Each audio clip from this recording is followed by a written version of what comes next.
26 batch এখন কিন্তু তোমার বসে থাকার সময় না, এটা কোনো আবেগের সময় না। তুমি এখন সারাদিন ফেসবুকে স্ট্যাটাস দিচ্ছ যে হয়তো আন্দোলন করতে হবে, তোমার সবাই মাঠে নামবা।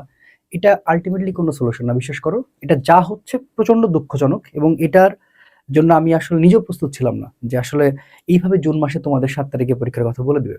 এখন দেখো, হয়তোবা তোমাদের নিয়ে যদি কেউ এখন বলে যে না এটা ভুল হচ্ছে, চলো আমরা আন্দোলন করি, এটা বলা যাবে, হ্যাঁ।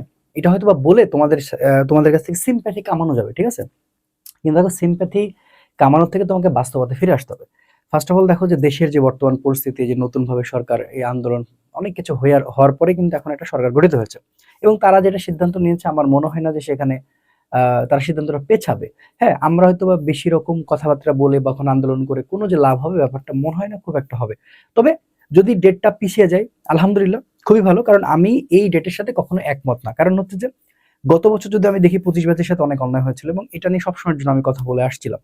দেখো, 25 ব্যাচের সাথে যেটা অন্যায় হয়েছিল, সবচেয়ে তোমাদের একটা ভালো খবর আবার কি জানো, যে এখানে হচ্ছে যে তোমাদের অভিন্ন মানে প্রশ্ন হবে, কিন্তু সময়টা কিন্তু কম হয়ে গেল। কারণ 25 ব্যাচ মেবি গতবার হচ্ছে জুনের শেষ সপ্তাহ দিকে পরীক্ষা দিয়েছিল, সেক্ষেত্রে যদি 7 তারিখ হয়, এটা আসলে খুবই দুঃখজনক একটা সিদ্ধান্ত। কিন্তু আমার মনে হয় না যে এটা নিয়ে আন্দোলন করে কাজ হবে, বা এটা নিয়ে আসলে অনেক কিছু করে লাভ হবে। তার মধ্যে আবার ফুল সিলেবাস, এটা প্রচন্ড অন্যায়, এবং এটার আমি আসলে তীব্র নিন্দা জানাচ্ছি, প্রতিবাদ তো মানে জানাচ্ছি। বাট আমার মনে না খুব একটা কাজ হবে। এখন আসো, যদি কাজ না হয়, যদি মানে আলহামদুলিল্লাহ, যদি পিছিয়ে যায়, আমি সবসময় তোমাদের সাথে আছি। এখন মনে করো হইলো না, আমাদের একটা প্রপার প্ল্যান করতে হবে। এখন দেখো, মাথা খারাপ না করে, যাদের আসলে পড়াশোনা কিছু হয় নাই, তো সেক্ষেত্রে আমি তোমাদেরকে বলবো, আমি তোমাকে একটা প্ল্যান দিচ্ছি, দেখো এই প্ল্যানটা তোমার পছন্দ হয় কিনা, এইভাবে তুমি রুটিনটা করে আসলে আগাইতে পারো কিনা। আমার মনে হয় এটা তোমাদের জন্য একটা বেস্ট মানে অপশন হতে পারে। তো আসো, একটু মাথা ঠান্ডা করো, আমি যা যা বলতেছি একটু ভালো করে শোনো। আচ্ছা দেখো, এখন আমাদের যে কাজটা করতে হবে, সেটা হচ্ছে যে আমাদের প্রথমত মানে বুদ্ধি করে পড়াশোনা করতে হবে। প্রথম যে পড়াশোনাটা করতে হবে, যে তোমার এখন আমি দেখো 40 ডেজ, আমি তোমাকে বলতে চাচ্ছি যে 40 ডেজ, 40 ডেজ তোমার একটা প্ল্যান থাকতে হবে, ঠিক আছে। 40 ডেজ প্ল্যানটা কি আমি তোমাকে বলি। ফার্স্ট অফ অল, তুমি এমন পড়া পড়বা, এমন কিছু চ্যাপ্টার সিলেক্ট করবা, সেই চ্যাপ্টারগুলো যদি তুমি পড়ো, তোমার 50% মানে কাভার হয়ে যাবে। কারণ আমি কেন কথাটা বলতেছি, দেখো, তোমার ফিজিক্সে বা কেমিস্ট্রিতে বা ম্যাথে বা বায়োলজিতে তোমাদেরকে 50 মার্কের পরীক্ষা, মানে 50 মার্ক হচ্ছে অ্যান্সার করতে, রাইট। তো তোমার টার্গেট যদি 50 মার্ক হয়, আর আমি যদি তোমাকে বলি, ধরো তোমার ফিজিক্স যে বইটা আছে, সে বই মনে করো যে ফার্স্ট পার্টে 10টা চ্যাপ্টার আছে, রাইট। তো তুমি তখন সাথে সাথে 10টা চ্যাপ্টার শেষ করতে পারবো না ভাই, এটা তো বাস্তবতা। তো এখন এই 10টা চ্যাপ্টারের মধ্যে তুমি এমন 5টা চ্যাপ্টার চুজ করো, যেই 5টা চ্যাপ্টার আবার তোমার 50-এর মধ্যে মিনিমাম 40 নিয়ে এসে দিবে, বা মিনিমাম 35 নিয়ে এসে দিবে। আমার কথা বুঝছো, মানে বুদ্ধিটা বুঝছো? মানে আমরা এমন ভাবে চুজ করব, যে আমরা এখন এমন করে বুদ্ধি করে পড়বো, যে প্রত্যেকটা অধ্যায়, ভাই যত কষ্ট হোক, ভাই এখানে প্ল্যান বলো, মাস্টার প্ল্যান বলো, কামব্যাক রুটিন বলো, অনেক কিছু করা যায়, 60 দিনের এ প্লাসের রুটিন বলো, এগুলো করে আলটিমেটলি কোনো লাভ নাই। মেইন কথাটা হচ্ছে, মেইন জায়গাটা হচ্ছে তুমি যদি না পড়ো। তো আমি তোমাকে বলতে চাচ্ছি, হ্যাঁ, তুমি 40 দিন নিজের মতো করে, যত কষ্ট হোক, যতই তোমার হচ্ছে প্রবলেম হোক, তুমি সবকিছুর মধ্য দিয়ে তোমাকে আসলে এই চ্যাপ্টার গুলো ভাই শেষ করা লাগবে। এটা হচ্ছে আমার শেষ কথা, ঠিক আছে। এটাই হচ্ছে তোমাদের হচ্ছে মানে সবচেয়ে বেশি বড় সাপোর্ট এই সময়। আচ্ছা, তো সেক্ষেত্রে তুমি দেখো, তাহলে ফিজিক্সের 10টা চ্যাপ্টারের মধ্যে তুমি এমন 5টা চ্যাপ্টার চুজ করো, যে 5টা চ্যাপ্টার মানে তুমি যদি পড়ো, তুমি অনায়াসে 40 মার্ক, হ্যাঁ, 40 মার্ক পেয়ে যাবা। তাহলে এতে কথা হবে কি, তুমি 50% বুস্ট হয়ে গেল তোমার।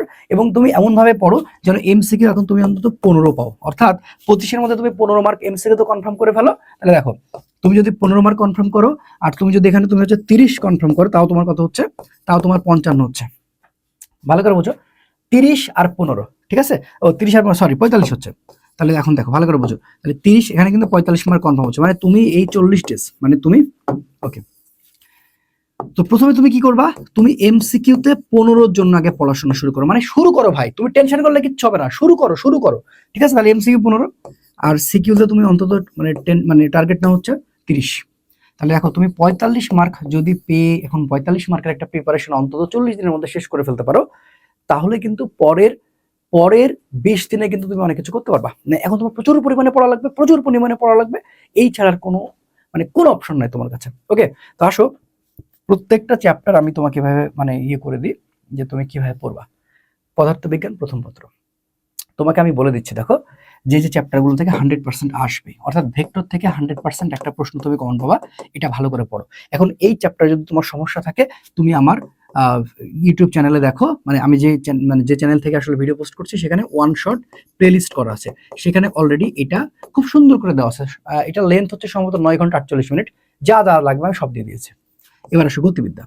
গতিবিদ্যা শর্ট সিলেবাসের বাইরে এই ওয়ান শটও দেওয়া আছে এবং এটা 100%, এটা 100%। এখান থেকে তুমি একটা কোশ্চেন কমন পাচ্ছ, ভাগ্য ভালো হলে দুইটা কোশ্চেন কমন পাওয়া যেতে পারো।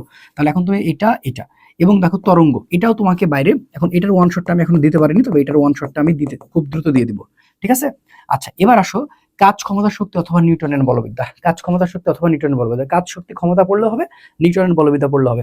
তুমি কাজ শক্তি ক্ষমতার কথা কেন বলছি, কারণ আমার চ্যানেল অলরেডি ওয়ান শট দেওয়া আছে, এটার লেন্থ হচ্ছে তোমার 7.5 ঘন্টার মতো। মানে তুমি পুরো ফার্স্ট পার্টটা এখন যদি এখন সুন্দর করে এটা শেষ করে ফেলতে পারো এই জিনিসগুলো, তাহলে তুমি 100% তুমি এখানে 40 মার্কই কমন পাওয়া যাচ্ছ। তাহলে এটা তোমার জন্য করে ফেলো। এবার আসো সেকেন্ড পার্ট, তুমি 40 দিনের মধ্যে মানে টার্গেট করো তাপগতিবিদ্যা 100%, তাপগতিবিদ্যা 100%। স্থিতি তোমার কাছে মনে হতে পারে স্থিতি তৈরি তোমার অনেক কঠিন, বাট কঠিন না।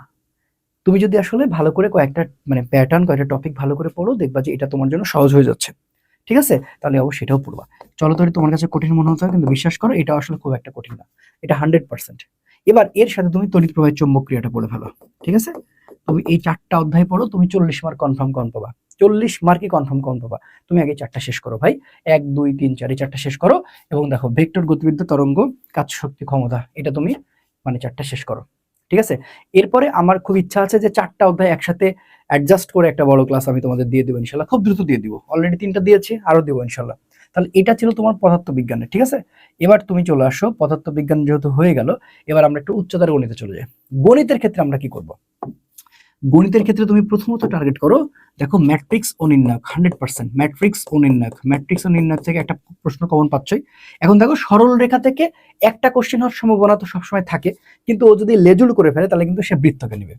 তো দ্যাটস মিন আমরা কি করতে পারি, আমরা এখন বুদ্ধি করে সরলরেখা বৃত্ত দুইটা খুব ভালো করে শেষ করতে পারি, কারণ সরলরেখা বৃত্ত দুইটা পড়লে আমরা একটা কোশ্চেন কমন পাই যাচ্ছে 100%। আর বিন্যাস সমাবেশ 100% শর্ট সিলেবাসের বাইরে ছিল, যেহেতু এখান থেকে প্রশ্ন এসে বসে আছে, তুমি পাইতেছো। তাহলে 1টা 2টা 3টা 4টা, অন্তত এই 4টা অধ্যায় শেষ করো, তারপরে তুমি 30 মার্ক পাওয়ার মতো কিন্তু এখানে একটা কি ক্যাপেবল হয়ে যাবা। এবার দ্বিতীয় পত্র কি করবা, জটিল সংখ্যা 100%, এটা তো আসতেছেই। আচ্ছা, কণিকটা যে খুব কঠিন ব্যাপারটা কিন্তু তা না, তুমি জটিল সংখ্যা, কণিক এবং হচ্ছে বহুপদী, ঠিক আছে, এগুলা, এবং সাথে সাথে বিস্তার, সম্ভাবনা, পরিমাপ, ঠিক আছে। এই যে 4টা অধ্যায় বলতেছি, এই 4টা অধ্যায় তুমি শেষ করো, যত কষ্ট হোক তোমার, তুমি এখানে কিন্তু কনফার্ম পেয়ে যাবা, ঠিক আছে। তুমি এইভাবে প্ল্যান করে করে আগাও। এখন যদি তুমি একটা দিনও গ্যাপ দিছো, একটা দিনও তুমি যদি চিন্তা করছো যে না আমি, তাহলে কিন্তু আর কিচ্ছু হবে না, বিলিভ মি, আর কিচ্ছু হবে না। তুমি নিজের সাথে প্রতিজ্ঞা করো যে না আমি এরকম করব না, আমি আসলে পড়বো, ঠিক আছে। ওকে, তারপরে চলে আসো রসায়নে যদি চলে যাই। রসায়নে কিন্তু আমাদের প্রশ্ন কমপক্ষে খুব ইজি। তুমি যদি এখানে জাস্ট গুণগত রসায়ন এবং হচ্ছে কর্মমুখী রসায়নটা পড়ো, তারপরে তুমি এখানে 30 মার্কস অনায়াসে পাই যাবা। অর্থাৎ চ্যাপ্টার গুলো বড় বড়, অধ্যায় তো 5টা, তুমি এই 2টা অন্তত পড়ো, 2টা। আর তুমি যদি মোলের পর্যাবৃত্ততার সাথে একবার ধরে নিতে পারো, তাহলে তো আলহামদুলিল্লাহ কোনো সমস্যা নাই। অন্তত আমার রিকমেন্ড থাকবে প্রথমত এই 2টা শেষ করো। আমি প্রথমে বলবো নো জৈব যৌগ, ঠিক আছে। তুমি এখন যে অবস্থায় রয়েছো, জৈব যৌগ পড়ার মতো ক্যাপেবল তুমি না, তার মানে জৈব যৌগটা তুমি টোটালি বাদ দাও। বাদ দিয়ে পরিবেশ রসায়ন, এখান থেকে তুমি 2টা কোশ্চেন কমন পাবা, ঠিক আছে, 2টা কোশ্চেন কমন পাই যাবা। আর তুমি যদি একটা কোশ্চেন, তড়িৎ রসায়ন তুমি কিন্তু একটা কোশ্চেন পাবাই। তো তুমি যদি পরিবেশ রসায়ন আর তড়িৎ রসায়নও পড়ে ফেলো, তাও কিন্তু তুমি 100% এখানে 3টা কোশ্চেন কিন্তু পেয়ে যেতে পারো, কারণ পরিবেশ রসায়ন 2টা কোশ্চেন কিন্তু আসে। আর তুমি যদি মনে করো যে আমি একটু চাপ নিবো, তাহলে পরিমাণগত রসায়নটা পড়ে ফেলো জৈব যৌগ বাদ দিয়ে, তাহলে তোমার এখানে 4টা কোশ্চেন অনায়াসে কমন হয়ে যাবে, ঠিক আছে, অনায়াসে কমন হয়ে যাবে। তাহলে আমার কথাটা হচ্ছে, তুমি আগে নিজেকে এমন ভাবে প্রস্তুত করো 40টা দিন, এই 40টা দিন তুমি একেবারে নিজের সাথে জাস্ট যুদ্ধ করো ভাই, আর কিন্তু কোনো অপশন নাই। কথা বুঝতে পারছো? ওকে, এবার আসো জীববিজ্ঞান প্রথম পত্রে আসো। তো জীববিজ্ঞান প্রথম পত্রে যদি আমরা আসি, তাহলে এখানে কি কোষ ও কোষের গঠন ভালো করে বুঝো, এটা 100%। কোষ বিভাজন এটাও তুমি এখানে আমি তোমাকে কি বলতে চাই, যে এখানে তুমি এই যে 8টা অধ্যায় দিছি, কারণ জীববিজ্ঞান তো একটু রিডিং পড়া আছে, হ্যাঁ, তো সেক্ষেত্রে মেয়েরা এটা খুব ভালো পছন্দ করা হয়তো বা, তো অনেক ছেলেদের কিন্তু জীববিজ্ঞান পছন্দ না। তো তোমার যতই কষ্ট হোক, তুমি স্ক্রিনে এই 8টা অধ্যায় দিয়ে রাখছি। কোষ ও কোষের গঠন, কোষ বিভাজন, টিস্যুতন্ত্র, নগ্নবীজি ও আবৃতবীজি, প্রাণীর বিভিন্নতা শ্রেণীবিন্যাস দ্বিতীয় পত্রে, রক্ত সংবহন তন্ত্র, সমন্বয় ও নিয়ন্ত্রণ, এবং হচ্ছে জিন তত্ত্ব বিবর্তন। তোমার যত কষ্ট হোক তুমি কিন্তু এখানে 30-30-60 মার্কের একেবারে উপযোগী চ্যাপ্টারগুলো পাওয়া যাচ্ছ, তুমি কনফার্ম পাচ্ছ। এবং এই অধ্যায়গুলো থেকে 10+ তো এমসিকিউ থাকতেছে, এটা তো কনফার্ম, ঠিক আছে, এটা তো কনফার্ম। তো দেখো এখন এত প্ল্যান করে আর কোনো লাভ নাই, যে সকালবেলা ঘুম থেকে উঠবো, ঠিক আছে, রাতের বেলা কিছুক্ষণ ঘুমাবো, আবার বিকালবেলা উঠে চা খাবো, তারপরে পড়তে বসবো, এইভাবে আসলে পড়াশোনা হয় না। পড়াশোনাটা নিজের কাছে পড়াশোনা করতে হবে। তুমি যদি এখনো পড়াশোনা না করো ভালো করে, আমার আর কিছু বলার নেই। তো দয়া করে অনুগ্রহ করে আমি তোমাকে বলতে চাচ্ছি, তুমি 50% সিলেবাস কাভার করে ফেলো এইভাবে, এবং বুদ্ধি করে তুমি এমন চ্যাপ্টারগুলো পড়ো যেগুলো ইম্প্যাক্ট চ্যাপ্টার, যেখানে থেকে 100% কমন পাচ্ছ।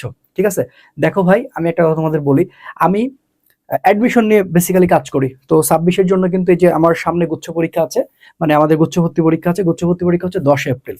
10 এপ্রিল হয়ে যাওয়ার পর আমি টোটালি কিন্তু 26কে নিয়ে একবার টোটালি মাঠে নেমে যাবো, ঠিক আছে। অর্থাৎ আমি 5 তারিখের পর থেকে টোটালি ফ্রি হয়ে যাবো, অন্তত গুচ্ছর যে বড় বড় ম্যারাথন ক্লাসগুলো, তুমি আমার চ্যানেলটা ভিজিট করলে বুঝবা যে কি বড় বড় ক্লাস আমি দিয়ে আসছি।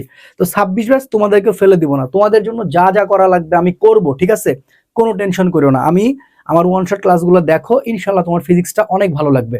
তোমাদের পাশে আমি আছি, শুধু আমি ফিজিক্স নিয়ে আছি ব্যাপারটা এরকম না, ইংলিশ, কেমিস্ট্রি, বায়োলজি সব সাবজেক্ট নিয়ে আমি তোমাদের সাথে থাকবো, কারণ এটা আমার একটা প্ল্যাটফর্ম, যেটা হচ্ছে আরিশা একাডেমি, যে আরিশা একাডেমির ব্যানারে আমরা সবকিছু নিয়ে তোমাদের সাথে থাকবো ইনশাল্লাহ। কেউ ভয় পাও না, আমরা আছি, আমি আছি। 5 তারিখের পর থেকে তোমাদের সাথে ওয়ান শটের সমারোহ, ইনশাল্লাহ সমারোহ মানে তুমি পাবা, ঠিক আছে, কেউ টেনশন করো না।